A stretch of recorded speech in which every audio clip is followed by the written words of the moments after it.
closer? Oh, man, what a treat here to be in your basement, right? Right. This is where the action is. Well, we've been working our way down to the basement for years. I know. And I tell you, when you visit me in Nashville, we'll be on the third floor. Okay. The 2.5 floor Of at course, my of house. course, yeah. But the same thing, a little studio space where I come when I feel like making music, Oh, so, that's great. yeah. That's great.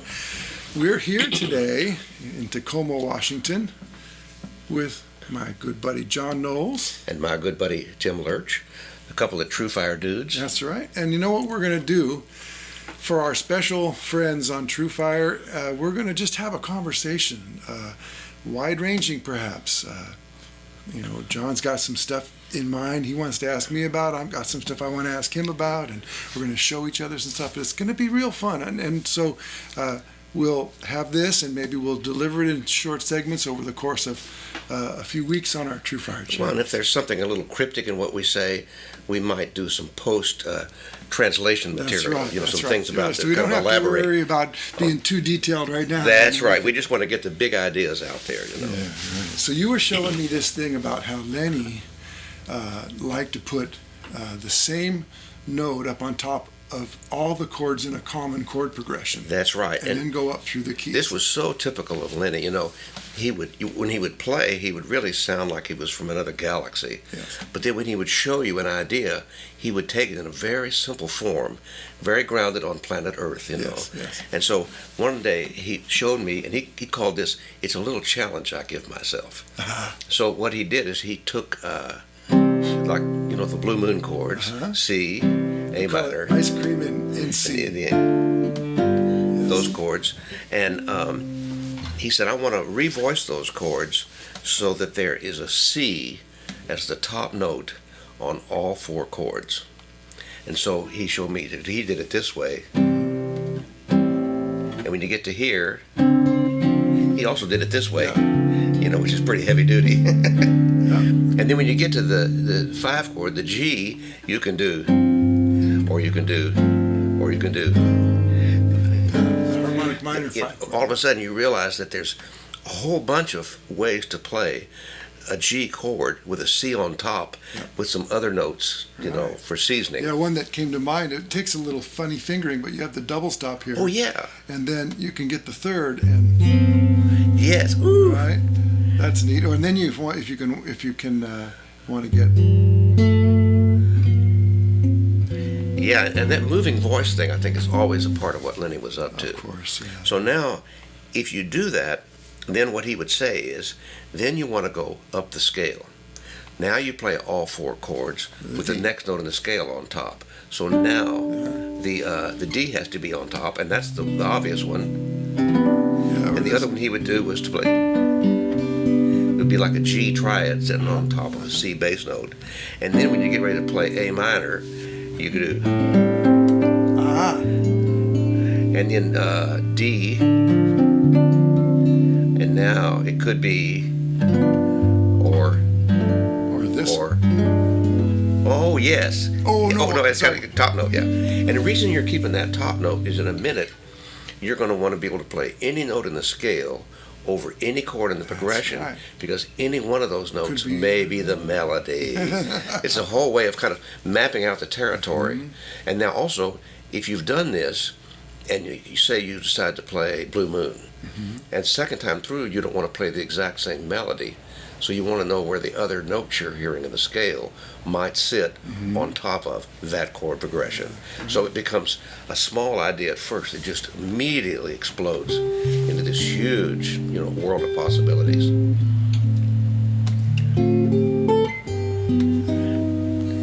You got it, And then I'll tell you a couple of them here. I'll do, here's C on top, A minor, D minor, and C on top. It looks like an F triad sitting on top of a G. What do you call that, a G11 maybe? G11, yeah. Then you put the D on top.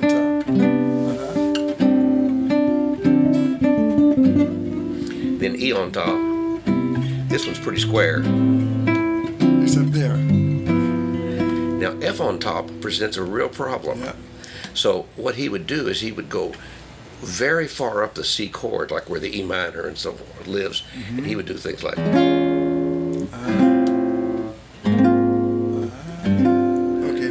was going on there. So that's like a D flat triad, or it also could be like an E13 with the F on top. But that's interesting though. But if we play a D flat triad with C in the bass, it takes away that sus sound that you would get if you just played like C with that. Yeah, that sounds like church, right? But if we play this, sounds like after hours now. Yeah, and then we get A minor is really F triad with A in the bass. Yes, and B then minor. to put the G in the bass, you could do or with the F minor, the harmonic minor 5 chord. Oh, that's beautiful. So what happens is, in the beginning, I found myself, I can name those chords, but I was more intrigued by the fact that I could find all those colors sitting on top of this. With an occasional excursion, when you had to change the bass note. Right. So then I would just say what Lenny said. So he says, "Hey man, then what you do is you take the same progression, and you go to another key, and you try." He said the challenge is to see if you can do it in time. Oh, interesting. So he would give him this. So that's what I called it, Lenny's challenge. It's a challenge he gave himself to learn how to navigate a common chord progression in a key with all the scale tones sitting in the catbird seat. Or a particular scale tone.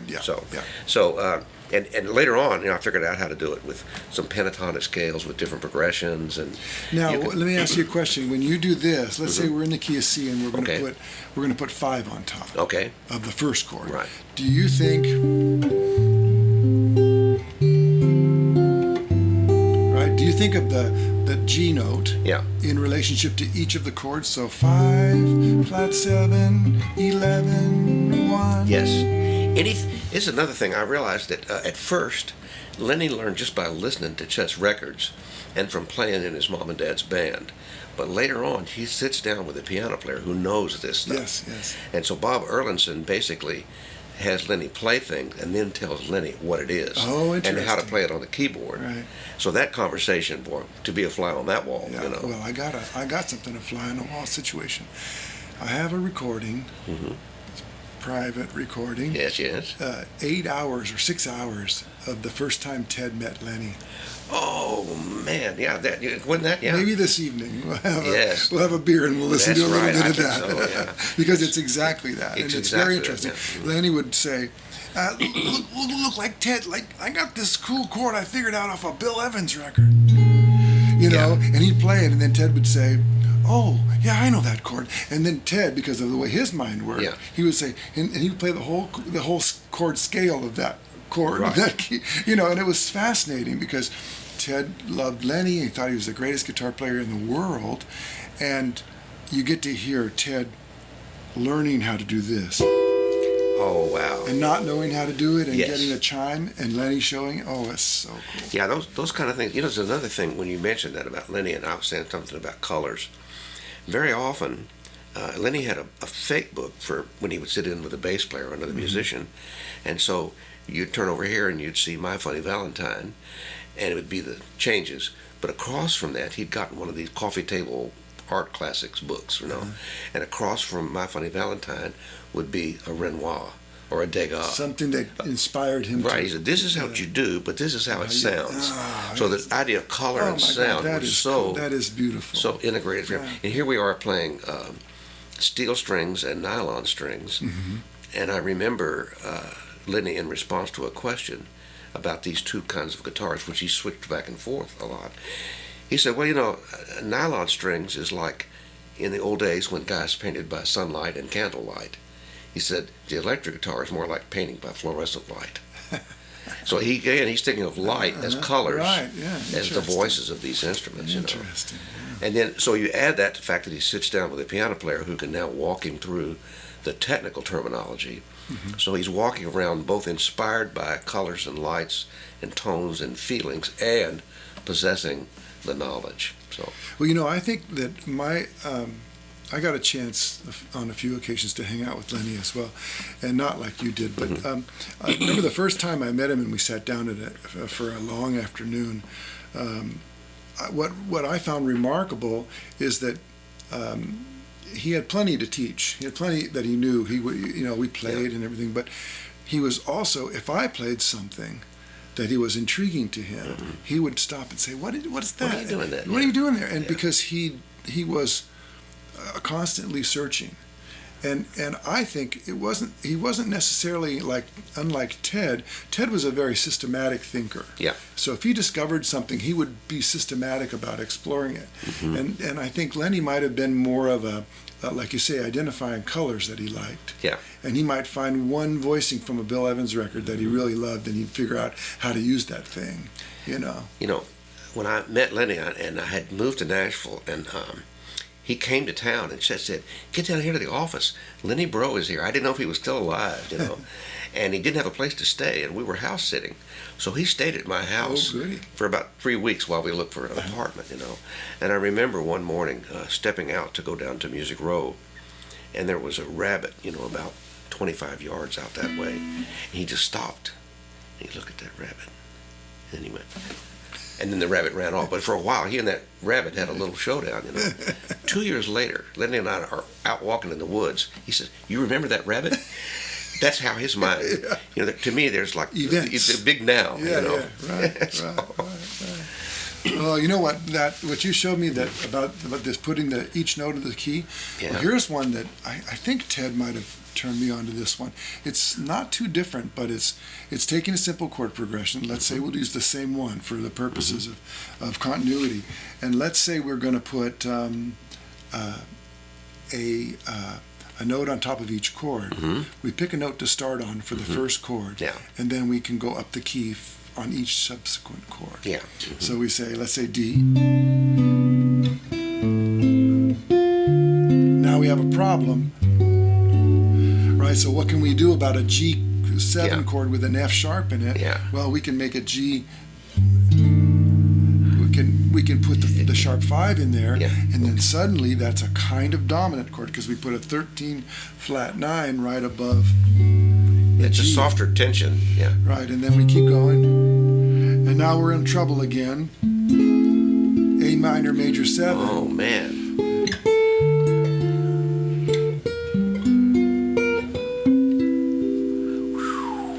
And so, if you do this, we're going to run into interesting moments where you have to think on your feet. You have to be able to make the adjustment, and that was.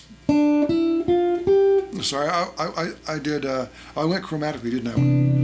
Then there, and then here. Oh, no, and then I went chromatically. Yes. And then here, and then another chromatic, and then.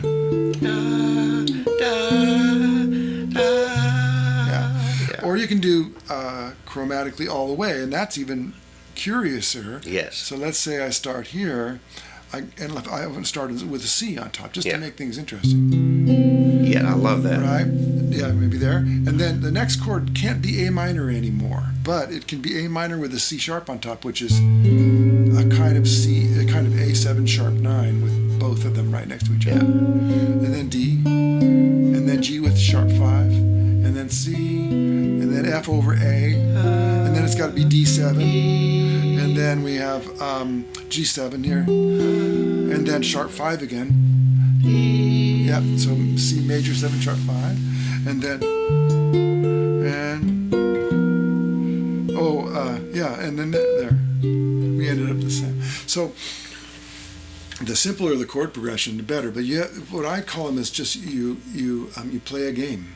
And the game has a little rule. The game would be don't go more than a step, or don't go more, only go a half step. Ascend or descend by half step, and see what happens. Or ascend or descend by no more than a step, and then you can control the in and out quality. So you can be in on the tonic chord and out on the 5 chord, or that kind of game to play. You know something in what you're saying too. You just called it a game, and Lenny called it a challenge. I've called it a puzzle sometimes. And what you're doing is, instead of buying a book this thick, you're creating a book that thick. Yes. And you're doing it that follow your own sensibility. And even though the puzzle may be Ted's or Lenny's or yours or mine, the solution is yours. And so everybody who tries this doesn't come out sounding. I mean, there's so much big stuff I stole from Lenny, but people's first impression of me is not that I sound like Lenny. Right, of course. Until they say, "Oh, wait a minute, that's a Lenny thing." That's right. So I've cast all those things for myself. That's in some ways for me, as we become more mature artists. At first we're just happy to copy. Sure. Yeah. But eventually we have to really own what we have. So instead of having all that stuff that we know in the shed out back, we got it in our pocket so we can get to it. And in some ways we've got to disguise our influences. Either by natural process, which is the best way, or maybe sometimes I have to say, don't do that one anymore. Yeah. It's somebody else's, and that's a good one. There's some things I've learned how to do so I could write an article or a book or everything, and then I looked for a place they belonged in my playing, and there wasn't one. Yeah, that's right. So that's okay. Maybe later there will be. Who knows? Yeah, right. It's another big thing I realized I was doing as you were showing me. Ted's progression, I was singing. You sang it beautifully too. And I could sing a chromatic scale, couldn't I? And I knew what note was coming next. Right. Now, I don't think I'm ever going to get a record deal as a singer. Right. The reason I sing is to remind my ear and my fingers that they know what they're up to. Right. So that if I'm going to do something like this, I'm going to sing this. I know this sounds like this. Here's the major 7. Here's the 9. Yep. And I'm not surprised. But every now and then I surprise myself, don't get me wrong. But I want to have a sense that my ear and my fingers are working, together with my musical mind. Along those lines, John, one of the things I have my students do, it's a very good challenge actually, is to play something simple like a chord scale in the major key. Yeah. And then don't play or don't single out a note, but let's say sing the G string. Play all 4 notes at the same time. And then hear that note. That's the one, yeah. And then... the G string, I was singing the G note, yeah. And then once we... No, you did, you got it.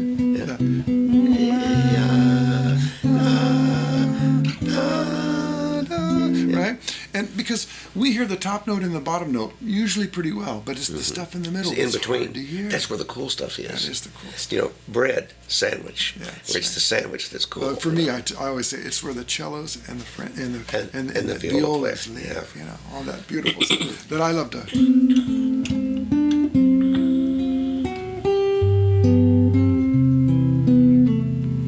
All that stuff.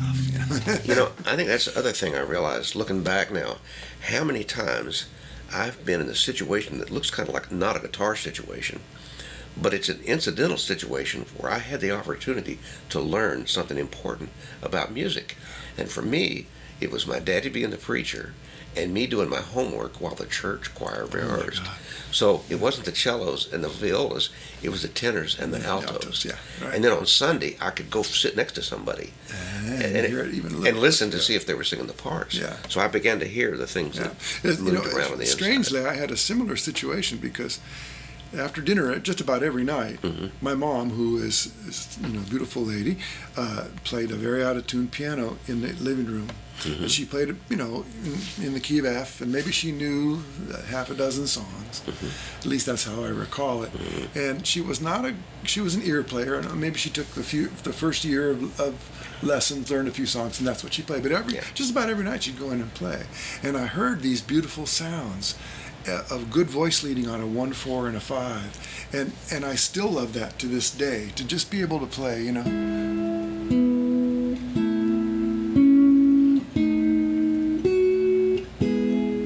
Yes. And just to be that for me, I'm, it's funny. I'm not a religious person, but I certainly do love that gospel music. Listen, and I remember, one of the hardest things to play is Christmas music, because most of it is not chord based; it's voice leading based. That's right. And so, if you play things like, it's what each part is doing that makes it hang together. Right, and if you try to play it as chords, it sounds sounds like Hank Williams in Bethlehem, Yeah, right. And so when somebody says, "Hey, play so and so," and you think, "Okay," and then you get into it and you realize this is not happening. Now, Jingle Bells, you can do Silent Night. I always like the pop songs, the ones that sound like pop 40s songs. And 50s pop songs. Those Irving Berlin's and all that. Yeah, wonderful. What else you got, John? I know. I'll show you another one that Lenny showed me. Was I heard him play I'm in love. And what he was doing is this, those three notes actually came here. There's three notes in the words, two notes in the rhythm. I'm in the... So, and he's doing those three notes against the rhythm of two. That's right. So here's how he said to do it. I said, because I couldn't do it. What he said to do is play six notes here. 1, 2, 3, 4, 5, 6. Then on the and, 1, 2, and 3, 4, 5, and 6. That's going to become the 2 and the 4 in a minute. Okay. Interesting. This is 1 and 4. You know? Now you're mechanically doing it, but you're thinking 6 notes down. Yeah, right. What you want to think is 2 beats up. So you want to get it to where you this move is. that note, didn't you? Interesting, you know? Yeah. The quarter note triplet against the quarter note. And now, the way I use that is sometimes in a song, that's really the way the song goes. I'm in the Mood for Love does that. But other songs benefit from that kind of untying the melody from the straightness of the rhythm, either for turnarounds or for melodies on top of things. So by teaching myself that trick, and I'll have to say, I locked myself in my room for several days to be able to do that. Yeah. Lenny got a drum book and taught himself how to keep up one thing with your right, one thing with your left, and he just, this is like, this was, yeah. That's amazing. Isn't that an amazing one? Yeah. I do those kinds of things. For me personally, I either hear them or I don't. And if I hear them, I can usually do them, and I've worked on that independence. Yes. Me too.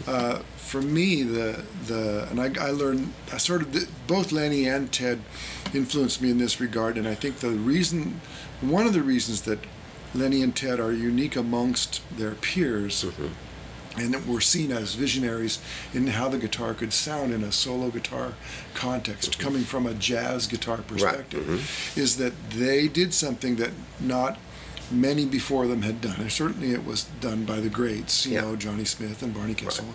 And but one of the things that the way to describe it is holding one note or some notes while other notes were moving against the sustained note. And that was a way of playing, because this jazz guitar can tend to be kind of everything's short. Everything lets go at the same time. Yeah. And so the difference between Yes. So what happens sometimes is chord melody tends to sound like enhanced rhythm playing instead of a melody and a chord. Right. You know. I don't like the word chord melody. This is no secret to anybody out there in internet land. Yeah. I think it messes with our heads. It does. It leads you in the wrong direction. It leads you in the wrong direction. Yeah. It means I think a melody with accompaniment is what I think. I just say solo guitar, because I think, what does a piano player call it? They call it playing piano. Playing piano. That's right. And what does an orchestra call it? You know. Oh, that's a guitar player. We aren't happy without our adjectives, though. You know, rock guitar, this guitar, that guitar. How about just guitar? You know. So. No, that's kind of how I think about it too. One of the things that Lenny showed me he would do is just this. He would play like a 4-note chord, hang on to pinky, and he's doing this by doing like you would do if you're a rhythm guitar player, but you're not letting go of that. Right. Or and sometimes it's the middle note, but having every finger where it can hang on while the others that's profound. marched off on something else. Well, it's really about the duration and controlling those durations. So, you think of it, for me, you think of it like this, we're creating or inviting the note to come into existence, right? And then we're controlling its life. That's right. And then we're deciding when it's over. Yes. A very interesting kind of proposition. It is, and I tell you, sometimes I hear guitar players who are very concerned about the beginning of a note, and they don't care. And then about they don't pay attention to when it ends. It's random or Yeah. catch as catch can, right? Yeah, and so for instance, makes if a you're a huge rhythm difference. player, there's a tendency you want to chop it off Yeah. to give it pizzazz, you know. Yeah. If you're a lead player, there's a tendency you want to do vibrato. Yeah, leave But it- then if you're trying to do both, what happens is some of the rhythm notes ring over onto your melody, and all of a sudden the rhythm player is stepping on the singer. Yeah. You know, so you've got to say, okay, what's the job this note is doing? And for that job, when does it start? What is its life like? And how does it go away? Yeah. Right. Very important. Yeah. And tough. A challenge. It presents so many challenges. I mean, if you're playing 4 notes and then another one, you've got a lot of responsibility there. You know, there's a lot of things to think about. But if you did this, the little thing I was doing, the triplet. Now I'm going to change chord, but I didn't let go of the melody note. That's so beautiful.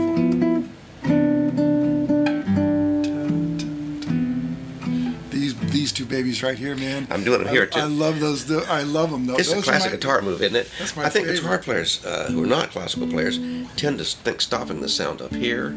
I stop it here as well. But if a classical player looks at me, they think, "What's he doing?" I don't think so. But if a pick player looks at me, they think, "Oh, a classical player." Right. And it really, I've kind of stolen from both. Right, you and know? the music demands. Yes. Certain things, and if your model is an orchestra or Yes. one of my favorite things is to listen to the Nelson Riddle arrangements. Oh, man. on a They're the Frank best Sinatra stuff. song. Yeah. And I mean, you hear so many things. Talk about lines moving that don't necessarily line up politely with the chords. That's right. You know, or a good piano player. You know, Bill Evans being my favorite, but Art Tatum even being another one Yes. on the other end of the spectrum. Yeah. So beautiful, yeah. And this little orchestra we have in our lap, but we got to treat it like an orchestra. We can't pretend there's no conductor to this orchestra, because if you know, even the best orchestra in the world, Yes. of the finest players in the world, Yes, right. if there's no conductor, It takes an arranger and a conductor, they you know. can't do Yeah. their thing. Yeah. And in a sense from the players that they're all in on it. Yeah. There's teamwork going on. And, you know, yes, I'm the violinist, but sitting next to me is the oboe player. Yes. Who is also a member of the Who has a orchestra. job. And gets the same size check I get. Yeah, right. And his job may be a little different than mine, but we both have to do We both ours. have a job. Yeah, right. There's another thing that once I started figuring out this thing about scale notes over chords, and I took some progressions that are distinctly not cool, and to see if I could make them cool. And so one of the ones is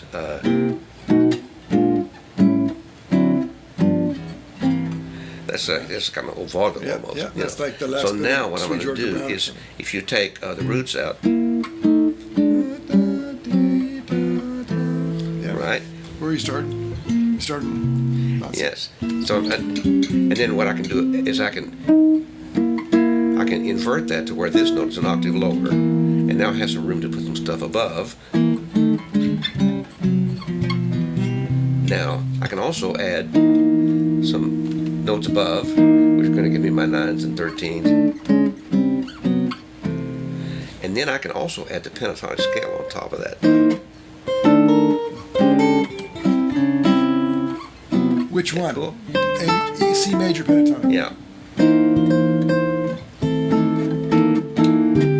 We're Yeah. starting on C7, right? And Starting then- on C7. Yeah. Let's see if I have what I'm doing. I have to think about it. Yeah, good.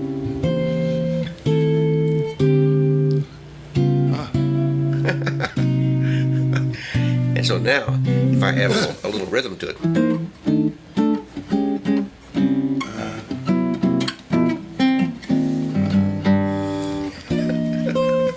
and it sounds hip all of a sudden, but it's this. It's an old cowboy vaudeville thing, and I've given it. That's Yes, what exactly.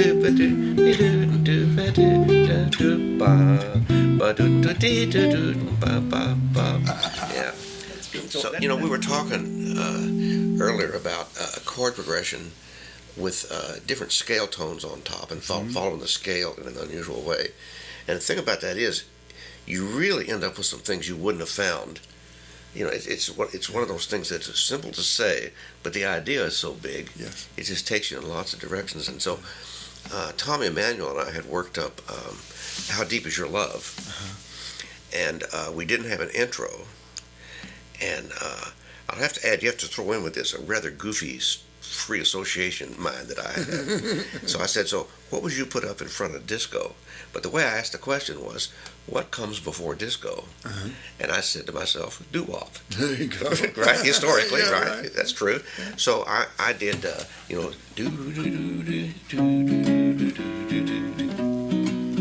that. There's that. That's the Blue Moon Lick, Yeah, that's right. So now what I did is I started with this note and then did the scale that way. So now, A. yeah, and it's like an A. Yeah, it's like that's my B chord Oh, B. because it's got the B root, but it's got this note. It could be that, but now what I'm doing is I'm thinking this is really a B triad, which is that thing of putting the 5 chord on top of a 1 to stand in for a major 9 chord, right? Which we saw earlier is that. And then what I'm going to do is go to my, but throw in my note. That's this, with my funny note in it. And then it could be, but I did. Those 4 just sounded like they were in a family. And then when we were doing How Deep Is Your Love, it had a rhythm to it. So then I did this. Oh, beautiful. So by the time I get through with it, it could literally sneak past security and never be identified as the Blue Moon chords. And I love that when you take something that's that simple and then apply a big idea to it. And it took me probably 3 or 4 days to work through the process and realize what I had. And that chord progression is in the song as well. It's in the song as well. It's the chorus, right? Yeah, yeah. Deep is So- right. And it's very much belongs. It's a cousin of what's already there. And I will say also, if you go to YouTube and you look at the first time Tommy and I played How Deep Is Your Love, I got over to his house and I said, I've got an intro that I think might work for How Deep Is Your Love. And he said, don't show it to me. Let's do it. So that tape is me showing him the intro. So it's out there. That's the kind of guy he is, right? I know it. Yeah, he immediately puts me out there on the edge of the cliff, So you can, and then over time it evolved, and he saw what I was doing and added some things. But it's one of those. Anytime you're around another creative player and you lob an idea out there, it's going to come back with new fixings. Barbecue with sides, right? So. Yeah, nice. Want to play a tune? Let's try that and see what happens. Yeah, you know something that was in your public domain book, or? Well, we could do. Oh, now here's the dead air. I know. That's right. We'll edit this out. We try and figure out what to play. Do you have a favorite? Maybe you can think of something and I know it. We could play Avalon if we don't rip through it too much. Yeah, we'll play. You do it like C and. How about I can play it any key. How about if we play it as like a medium tempo thing, not a fast. Cool. Let's do it. Yeah. And you pick the key. Yeah, let's do it in C because I'm used to doing it there from the old Chet days, So. Yeah, we do it that way. No, you pick.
Let me ask you a question. Yes. We're not thinking the same when we do that, are we? No. How are you thinking about when you're like ripping on the melody like that? Oh, purely just sound. Me too. Yeah. We are thinking the Yeah, same. yeah, So I'm what's thinking- happening is those sounds are coming from you, and my other sounds are coming from me.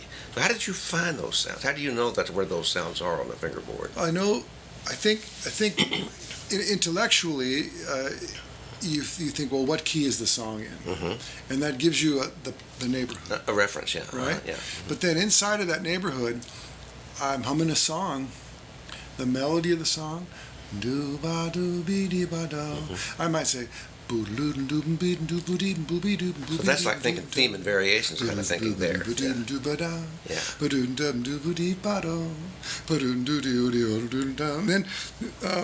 Then, then the A7 comes up, and I think, oh, let's do a little diminished thing there. And I might, think of that because I want to, make sure I'm taking advantage of opportunities. Yeah, taking advantage of that. And then the F minor chord comes in, and I might say, okay, up a minor third.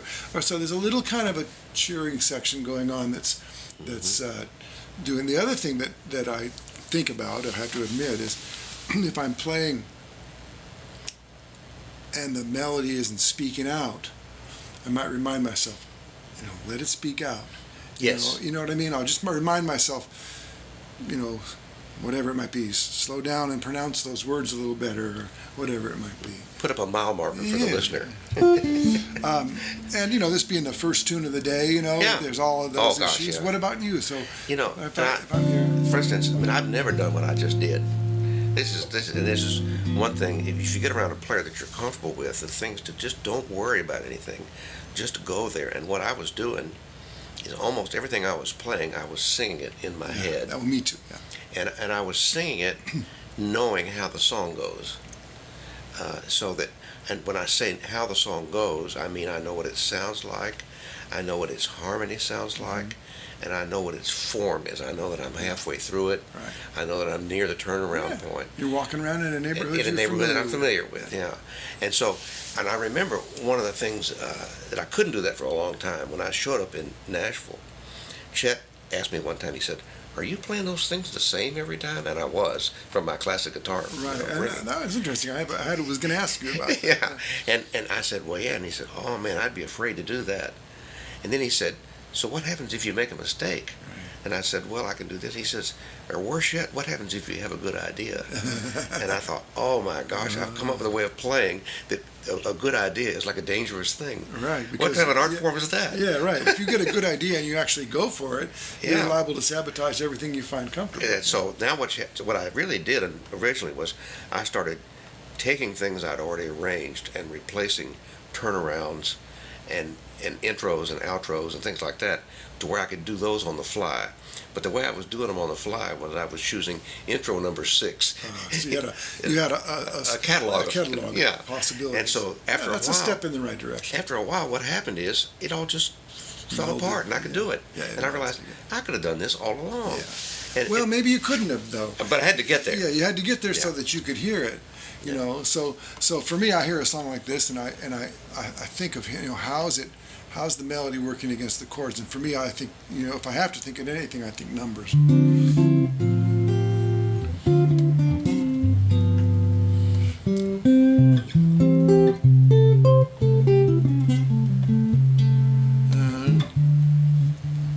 Then we got it.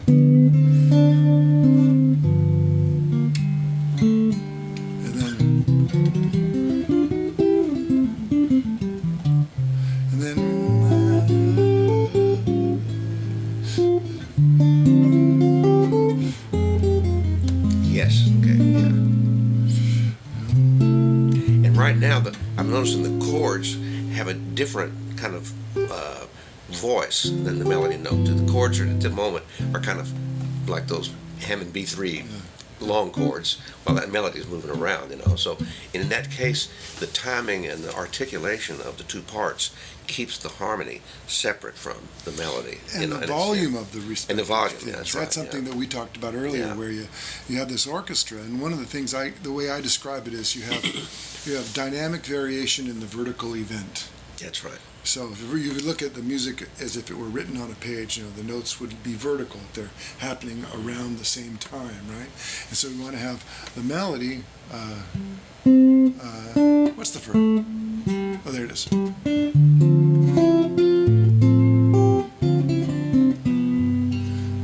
There's all this melodies jumping out, but then the chords are, and if I'm playing with you and you're playing the melody. Yes, there's a real chance for the bass line to kind of become a feature. But I want to make sure that is cooking, but it's not killing you. It's not killing the melody. That's right. Play the melody. 1, 2, Let's see. 1, 2, 3.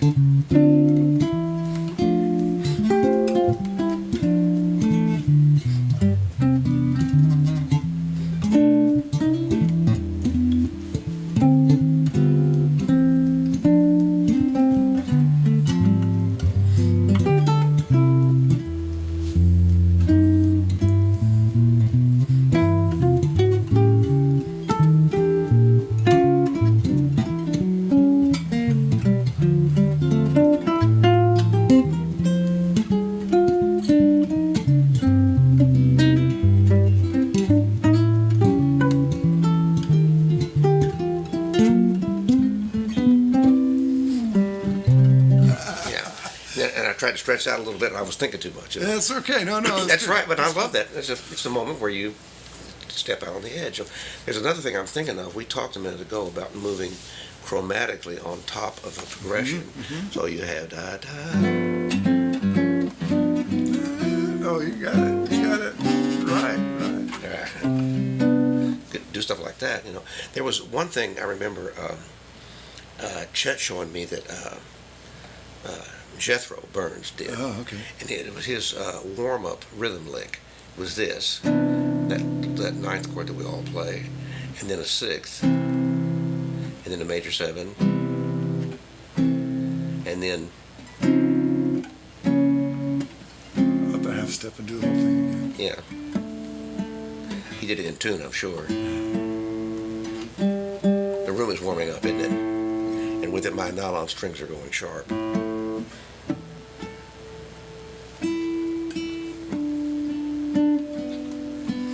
So he would play.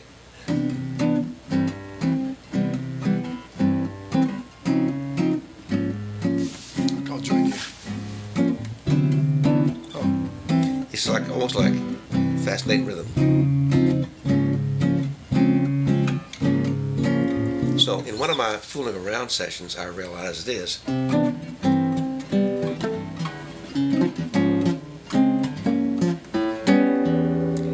Go to the A7, you've kind of snuck up on it by going up. First you move the C up a half step, and then you go all the way to the C sharp that's part of the A7 chord. Which could get you to D if you want it. That's right. Yeah. So it's a way of taking one of those little things that was an exercise that Chet showed me and repurposing it as a turnaround move, or halfway through the song move, that sort of thing. I think I do that a lot. I think I sit around and delight myself a lot. And I find things, nobody's paying me by the hour to do that, but it turns out that every now and then it'll enhance the tip jar. But that's not the reason. I'm with you on that. I spend a lot of my time. People ask me frequently what my practice routine is or how they should practice, and I'm not sure I'm a really great guy to talk about that, because what I do is I muse, and I think my direction in my musing is focused enough so that I can remember what I come up with when I'm musing. And oftentimes there's a parameter there. There's a tune or a chord progression. And I'm just swimming around in it. And then what I tend to do is, if I can't play what I'm intending to play, so if I'm playing and I'm hearing in my mind, I'll use a blues as an example. If I'm playing along,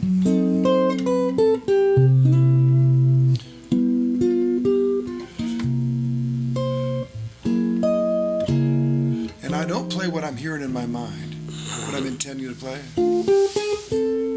I'm waiting for that to happen. It don't happen yet. I'll tickle you.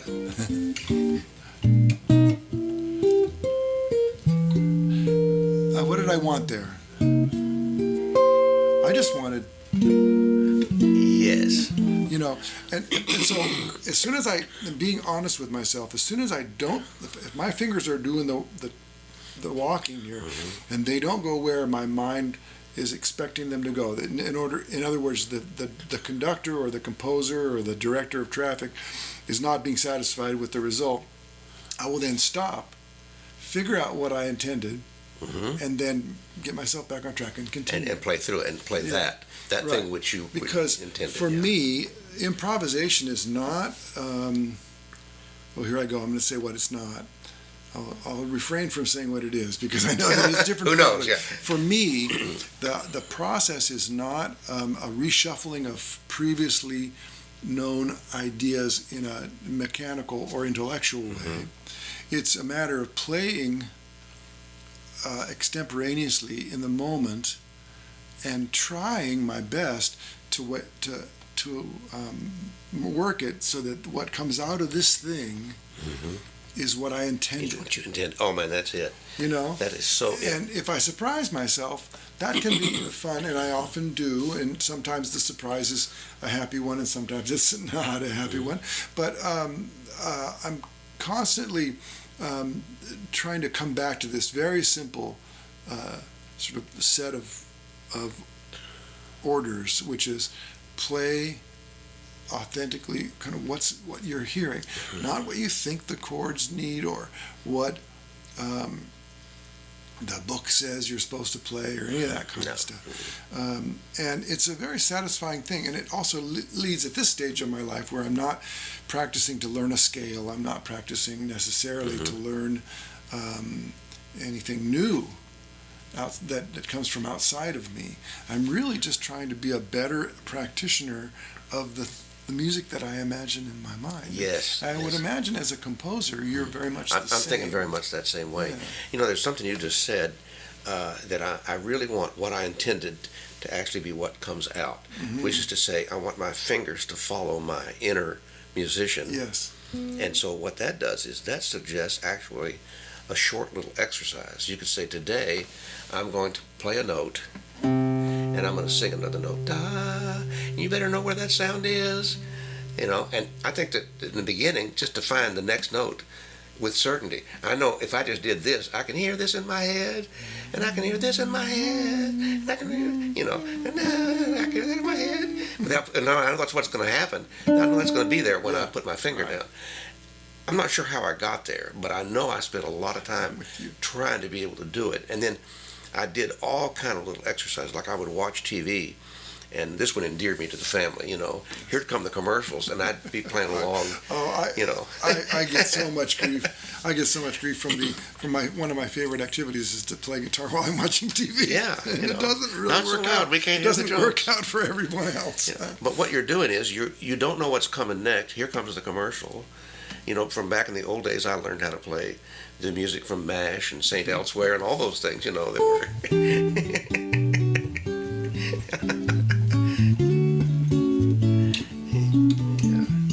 I don't remember it. Yeah, there you go. Yeah. And so when you try to do that, what you're doing is you're putting yourself in a place where you're trying to match up your where your fingers go is where your imagination, where your musical imagination. Right. That word imagination, what you imagine, it's so important. And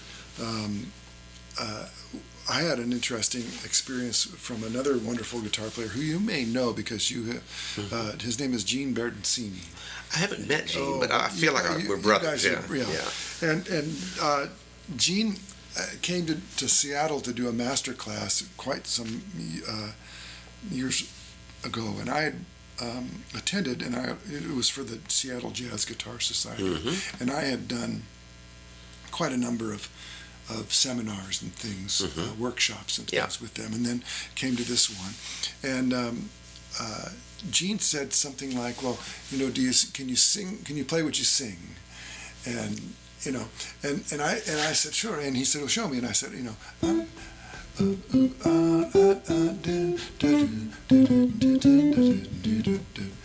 And he said, well, yeah, that's good, but that's not what I mean. And I said, oh, interesting. What do you mean? He said, because we don't know whether your ear's following the guitar or the guitar is following your ear. So try this. Yeah. He said, sing something. And then play it. And then play it. We were talking about what Gene asked me to do. So he said, no, sing a melody and then immediately play it. So I would say, you know, ba-doo-doo, ba-doo-doo, be-dee-doo-da. You know, da-dee-dee-doo-be. And then to really, what that showed me is that he was right. In some ways, it was a combination of playing what I knew and knowing what I would play, and kind of guessing and getting it right most of the time, and kind of being one thing, whereas the singing first and then playing second was more challenging and actually more telling in terms of what kind of sound do you have inside of here without a guitar, dictating what you're going to play.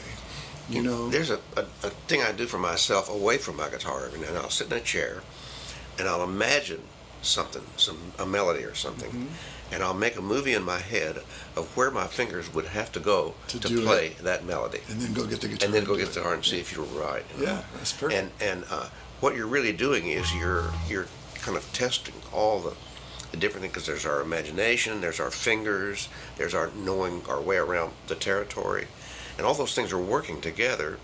And you're right, it's hard to say who's in charge. Yeah. When you put the guitar down, your imagination is in charge. And the same thing is true if I'm working on a tune that I've got an arrangement. If I can't sit in the chair and imagine myself playing the whole thing, there's a dead spot in my memory. Yeah, right. Well, I had a thing the other day. As a composer, you can certainly perhaps reflect on this.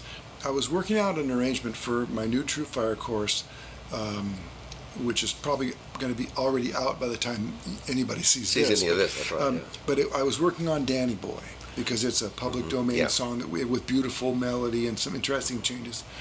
And I was hearing something, and what I was playing wasn't, what I tried, nope, try that, nope. But I was hearing something, right? I really wanted something to be there. So I reminded myself, okay, stop, and just listen. So I listened to it more deeply, what I was actually hearing. And then once I clarified what I was wanting, I was able to find it on the instrument. Man, isn't that a beautiful moment? It's really beautiful. See, now you're talking about Danny Boy, and the first thing I'm thinking is that goes to that first "Oh, Dan," and that "Oh" is like the seventh note in the scale, right? And that's Dan is the key you're in. Oh, Danny. Oh. Yeah, that's how you were talking about how the 5 chord could have the 4 on top. That's it. That's it. And then the 9 comes down, and the melody goes up. There it is. Well, sometimes if I'm looking at a player, and say if you put your finger on, say, the 3rd fret at the 5th string, let me hear that note. 3rd fret of the 5th string. That's like the C, yeah. Okay. So now if you pointed to another string and pointed to a fret, I could probably sing that note. Let's see. This is like C. That's the half from this. Oh, wait a minute. What am I thinking? Well, that's a D. Okay, that's a 9. That's a sharp 9. Yeah, okay, I missed that. My glasses are dirty, my ear was fine. And not that I can always do that, but very often. Yeah. The other thing I noticed from hanging around Lenny is his singing sounded a lot like his guitar playing.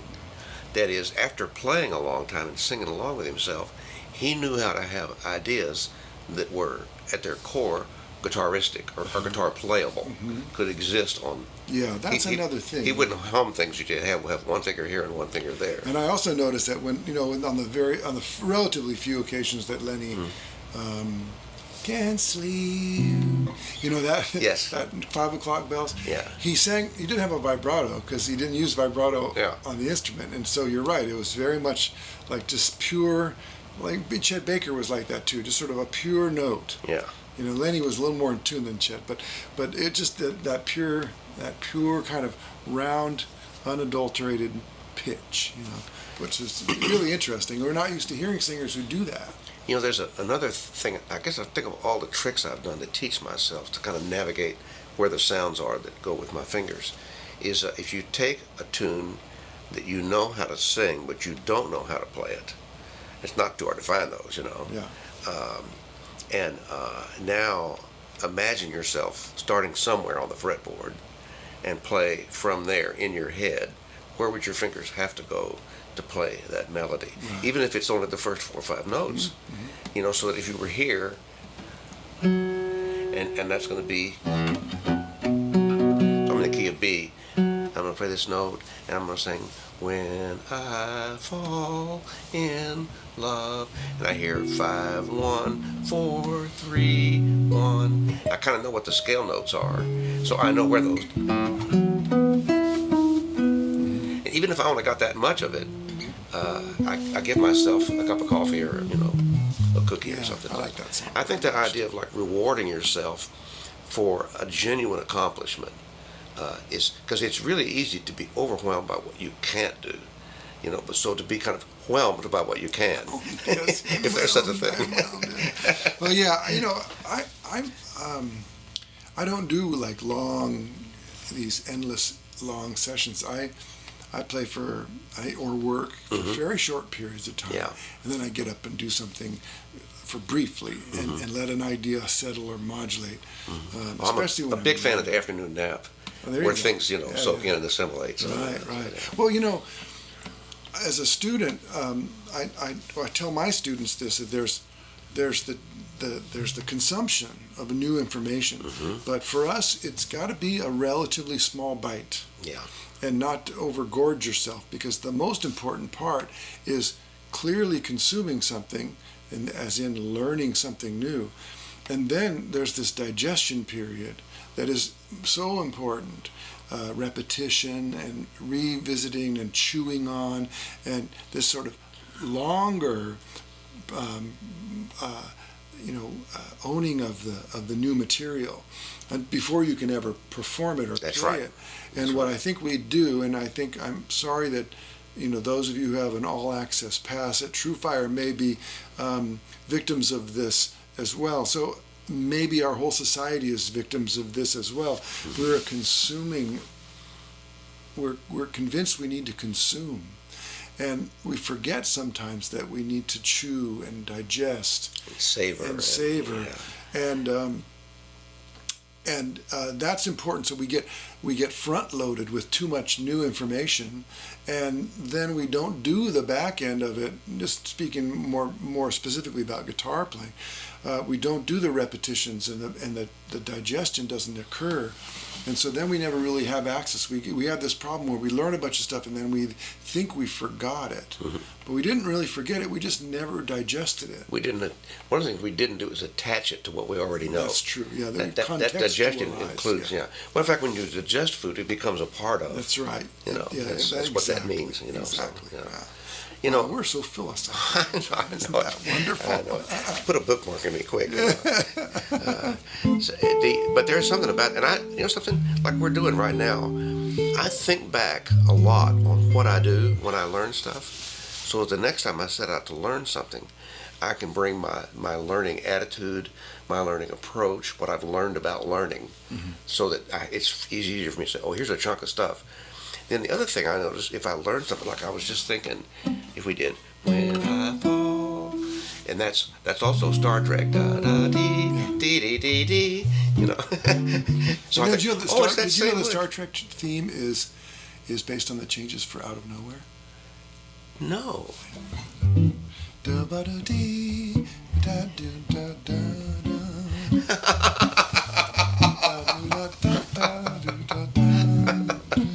I'm loving it. Right. Yeah. So what now? Yeah. Can you play the G and play the Star Trek theme in G? Okay. Oh, in C. G. Okay. Yeah. Da, da, da. Is that right? I do. Yeah. Isn't that funny?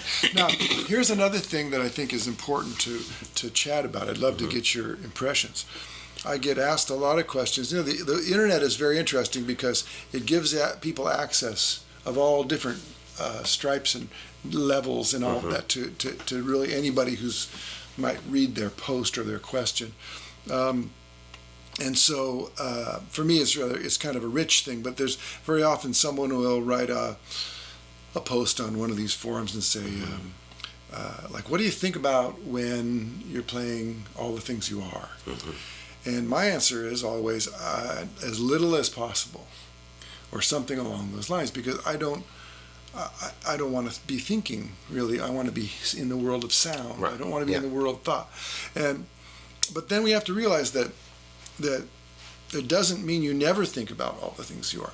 So I thought about this and kind of chewed on it a bit, and I think the learning process, so when I'm learning what to play over all the things you are, the first part of it is I have to learn the changes, I have to learn the melody, I have to learn how to arpeggiate the chords, I have to listen to various performances of it to get a sense of how my favorite players might do it.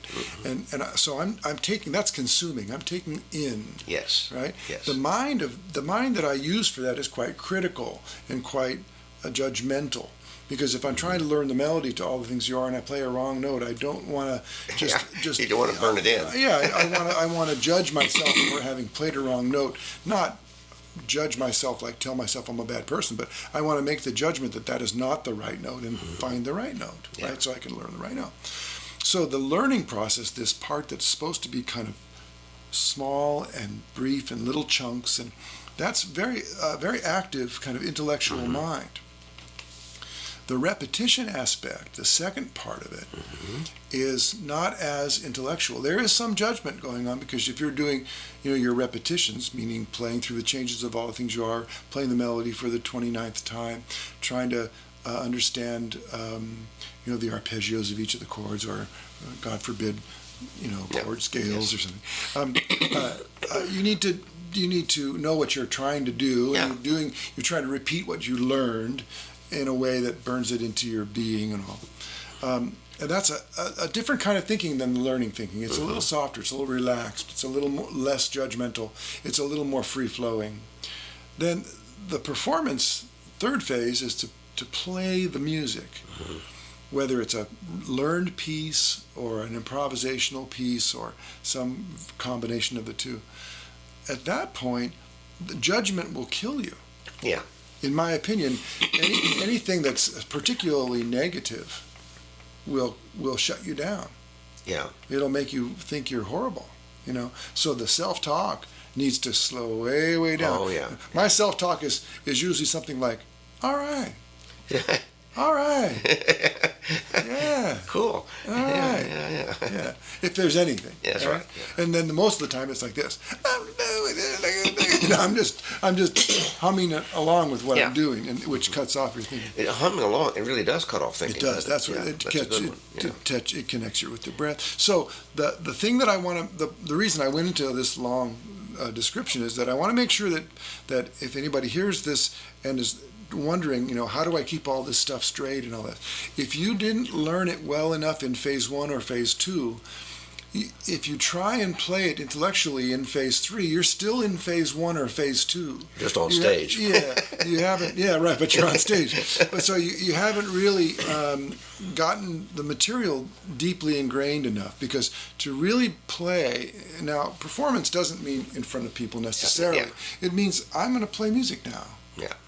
And when you're doing that, you're using what you know, you're using what you've digested, you're using what you own. And if you're being honest with yourself, if you're very crafty, and people sometimes can be very crafty, in a performance setting, they could be using their intellectual mind rather a lot, and they're good at it, and they've got the skills to do it. But I got to tell you, the church ladies in the audience can hear that. Yes, that's right. And they don't like it much. You know what I mean? There's not enough room in your mind for emotion and whimsy and your own authentic character to come out if all you're doing is kind of bookkeeping. That's right. Right? That's really and true. In a pinch, you might have to do a little bookkeeping. If you're on a studio session and you're reading a chart, or if you're sight reading, something, if you're in the backup band for, 5 acts on a stage, or something like that, you might have to use that part of your mind. But in that moment, you're not responsible for creating an emotional atmosphere. The person in front of you right. is. So you can use that. But if you're the artist and you're trying to play, you need to let go of the thinking and only play what you own. And that's my theory about it anyway. That's really that whole thing of what your brain is up to, and also knowing for each one of us how to put our brain in the right place for the work we're doing. And in a way, it's what I would call like an attention muscle that you develop. You develop a muscle that will let you stay in the I'm not thinking words, I'm thinking music place for at least 8 bars. Yeah, for some period, yeah. And, I've had experience where, I close my eyes when I play, and then I play for some period of time, and I happen to open my eyes, and I'm like, oh God, look who's here! What am I doing in this chair? What am I doing here? Yeah, and that's wonderful in some ways, and sort of shocking in another. And that's usually when I'm by myself, because when I'm with you, I'm much more attentive to what they're doing, because it's a together action thing. I just thought I'd pontificate a little bit on that. When you're describing some of it, there's another part of it is you play tricks on yourself to take yourself to the place where all these things can be done with the right mindset, And like right now, I'm in a chair. I don't call this a chair. This is the chair. I sit in the chair when I learn a piece. I sit in the chair when I burn it in, and I sit in the chair when I play it. This is my office, this chair. Yeah. This is where I go to do my work. And so as soon as I sit in the chair, everything I've practiced and everything I've burned in and everything I've ever played before is there in the office with me. I mean, it's a kind of a mind game. It's a metaphor, yeah. But it's a powerful That's one. wonderful, yeah. Because, when we're playing, you just finished a tour not too long ago with Tommy. Yeah. And you never know. You've been in a traveling situation all day long. Maybe you don't feel well. Maybe you're missing your home or something like that. Or you get there and there's 3-day-old sushi, and that's what you got. That's what this food. And then you get on stage. Yeah, people bought tickets. And you got to be able to flip that switch and get in your chair. Yeah, that's right. Wonderful. Yeah. I can relate to that. That's, in fact, it's to the point now where, like any person of our, who's I'm 60 or 78. 62. Yeah, that's right, 62. Yeah. And 62 point a bunch.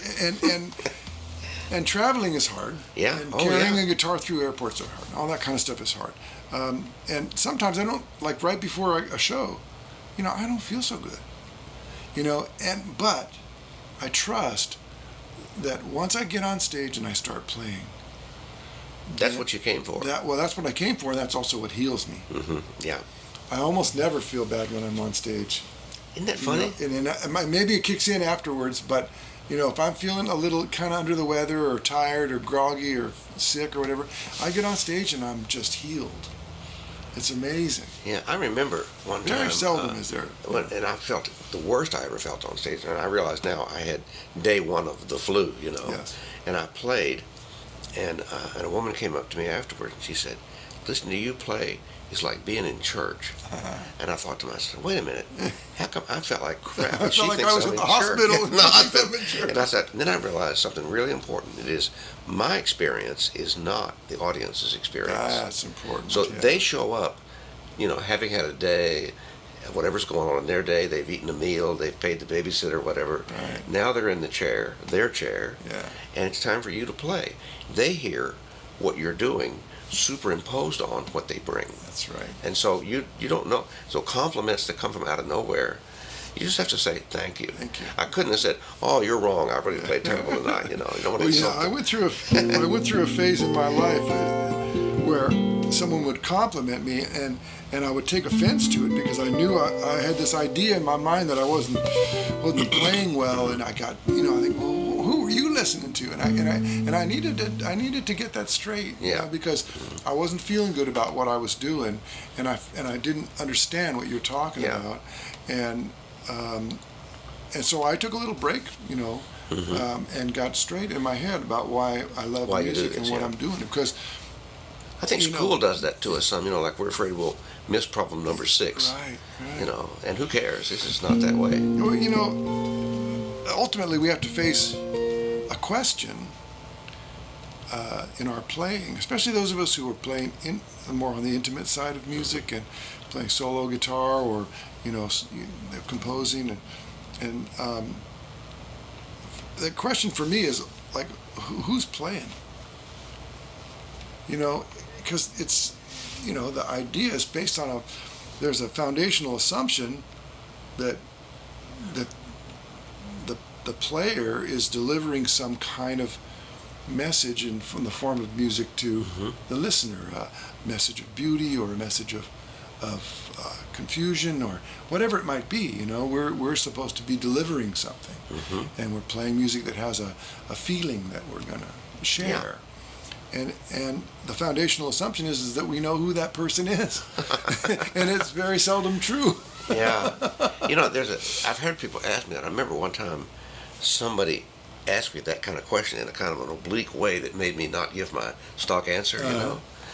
And I said, well, if I sit down to play and it really goes well, I would love it if the audience felt like it was okay to come up and give me a hug.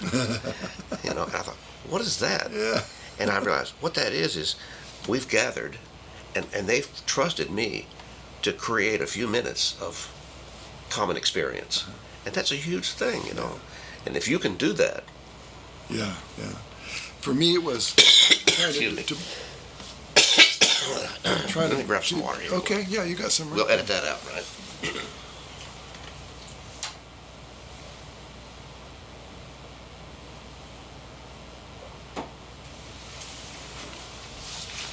For me, when I searched for some way into that conundrum,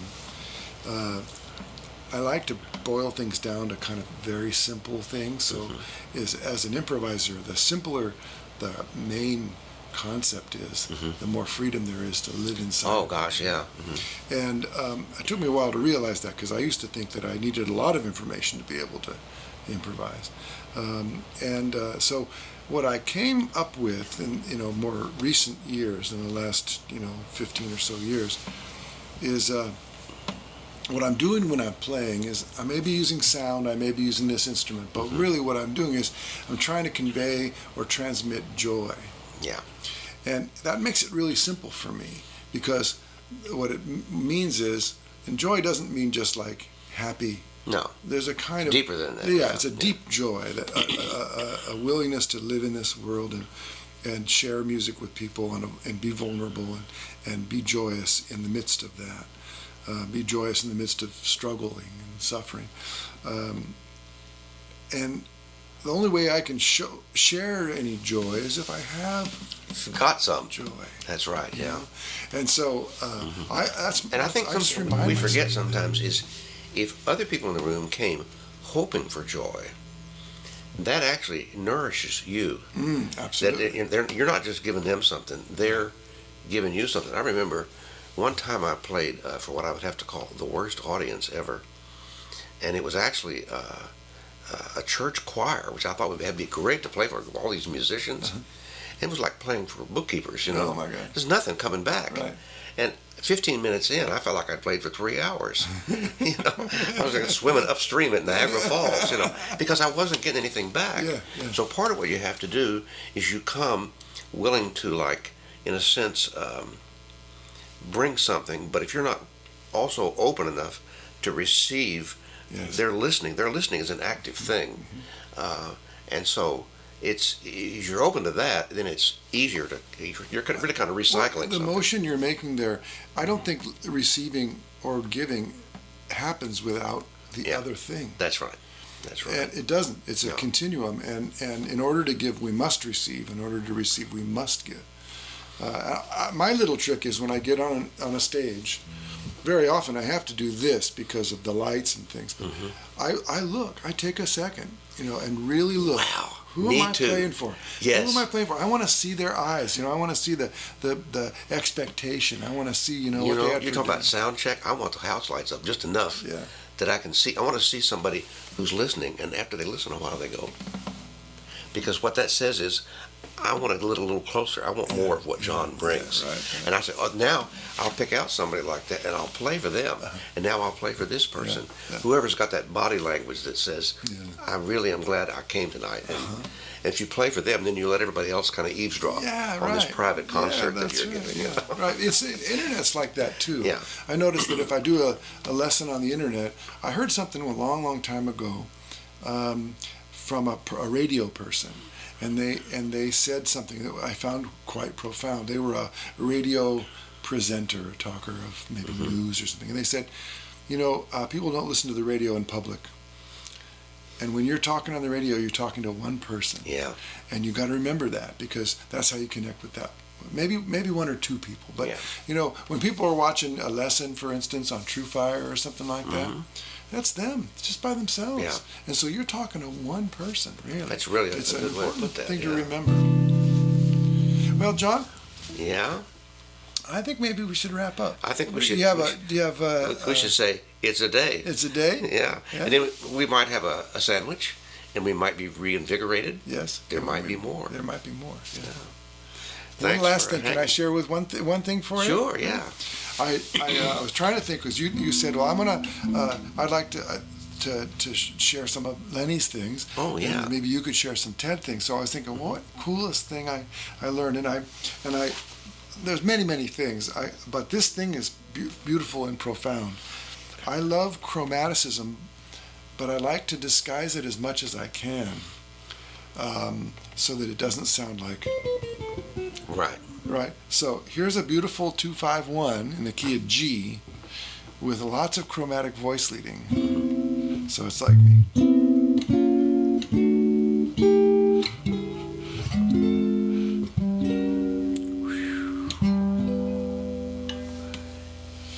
So we go. And then D13, D7, sharp 9, sharp 5. Yeah, that's tasty. Oh, that wouldn't put me there. So I'll try it again.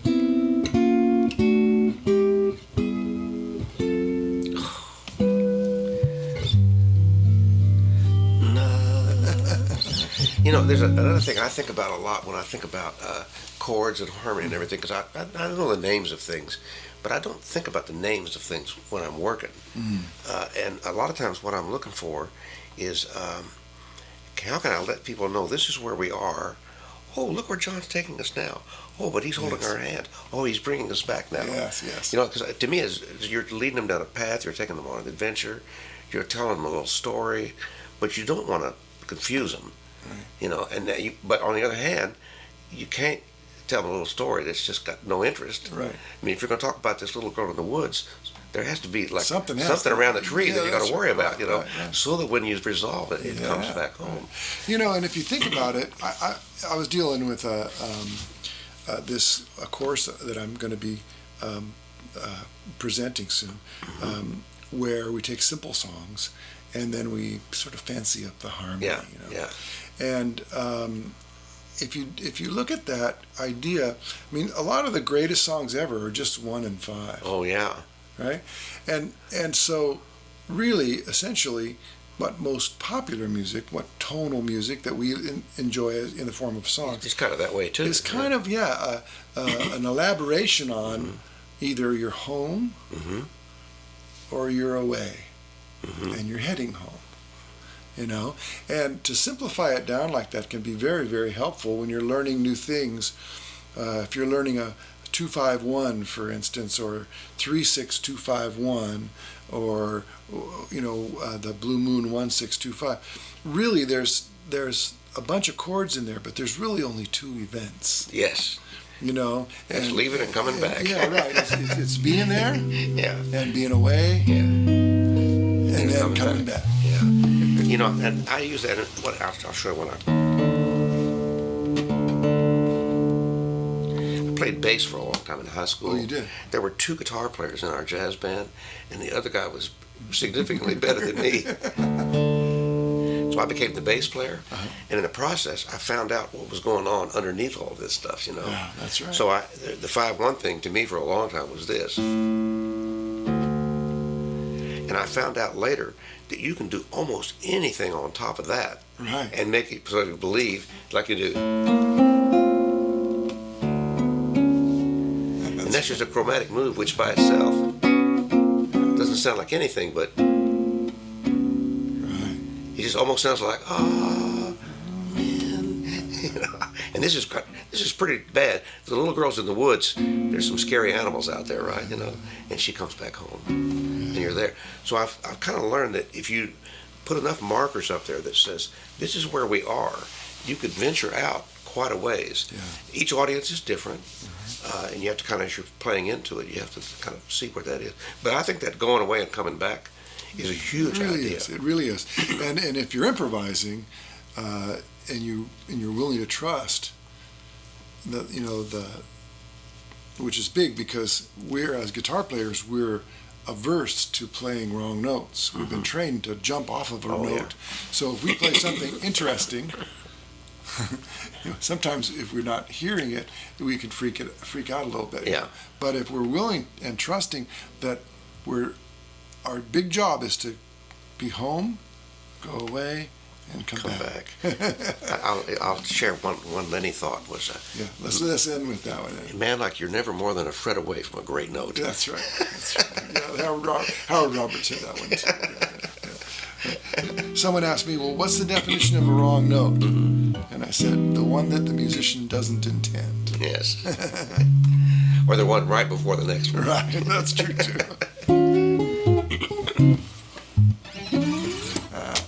Man, what a treat. Yeah. I hope you guys had as much fun watching this as we did having the conversation.